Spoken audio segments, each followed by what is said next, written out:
Okay, today we are going to discuss question number 8 of exercise 7.1. This is the last question of this exercise. यहाँ पे आपको given है ABC triangle है right angle जिसमें angle C क्या है 90 degree. तो angle C is 90 degree. M is the mid point of the hypotenuse AB. AM equal to BM given है और हमने CM को प्रोड्यूस किया D तक और इसको ज्वाइन कर लिया. ये भी हमें गिवन है DM equal to CM. तो हमें 4 पार्ट्स प्रूव करने. सबसे पहले triangle AMC is congruent to triangle BMD. तो हमने AMC एंड BMD में क्या करा, ये दोनों ट्राइंगल में AM इक्वल टू BM ये हमें गिवन है, CM इक्वल टू DM ये भी हमें गिवन है और ये दोनों एंगल हो जाएंगे वर्टिकली अपोजिट एंगल्स. तो ये दोनों ट्राइंगल कॉन्ग्रुएंट हो गए by side angle side congruency. अगर ये दोनों ट्राइंगल कॉन्ग्रुएंट हो गए तो इसका ये एंगल और ये एंगल इक्वल हो जाएगा बाई CP CT और दूसरा इसकी BC और इसकी BD और इसकी AC भी बराबर हो जाएगी बाई CP CT. अब हमें सेकेंड पार्ट में प्रूव करना था ट्राइंगल एंगल DBC 90 होगा. तो अगर आप ध्यान से देखेंगे ये दोनों एंगल इक्वल है, लेकिन इन दोनों लाइन के लिए ये क्या बन रहा है alternate interior angles. From equation one आपके पास angle BDC equal to angle ACT है. Therefore you can say DB is parallel to AC. Reason, if alternate interior angles are equal then lines are parallel.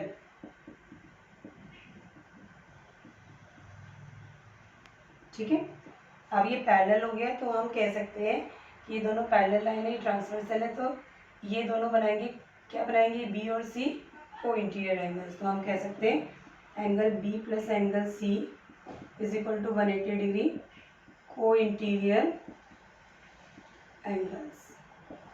अगर ये दोनों को interior बना रहे C 90 है तो B प्लस 90 इक्वल टू 180 और we can write angle B is equal to 180 minus 90 that is 90 degree. तो हमारा सेकेंड पार्ट भी प्रूव हो गया एंगल DB से 90 डिग्री. अब हम थर्ड पार्ट को प्रूव करेंगे triangle DBC and ACB. DBC in triangle Duration 70 minutes 0 seconds. DBC and triangle ACB. इन दोनों ट्राइंगल को अगर हम लेंगे तो अगर यहाँ देखें हम तो आपके पास DB इक्वल टू AC है. DB इक्वल टू AC कहाँ से आया था हमारा, फ्रॉम इक्वेशन नंबर 2.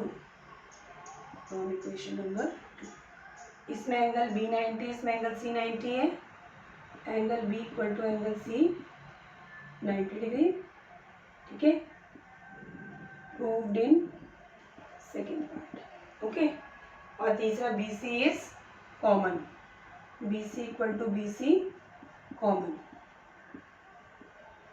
तो ये दोनों ट्राइंगल जो होंगे वो DBC कॉन्ग्रुएंट हो जाएगा ACB के. कॉन्ग्रुएंसी का नाम लगेगा side angle side SAS congruency. और अगर ये दोनों ट्राइंगल कॉन्ग्रुएंट हो गए तो हम कह सकते हैं इसका DC और इसका AB बराबर. यहाँ तक हमारा पार्ट प्रूफ हो गया. थर्ड फोर्थ पार्ट के लिए अगर ये दोनों ट्राइंगल कॉन्ग्रुएंट है तो we can say CD equal to AB by CP CT. CD को हम ब्रेक कर सकते हैं CM प्लस DM. CD को हम लिख सकते हैं CM plus DM equal to AB और CM और DM बराबर है तो we can write twice CM equal to AB and CM equal to half of AB. This is the proof of last.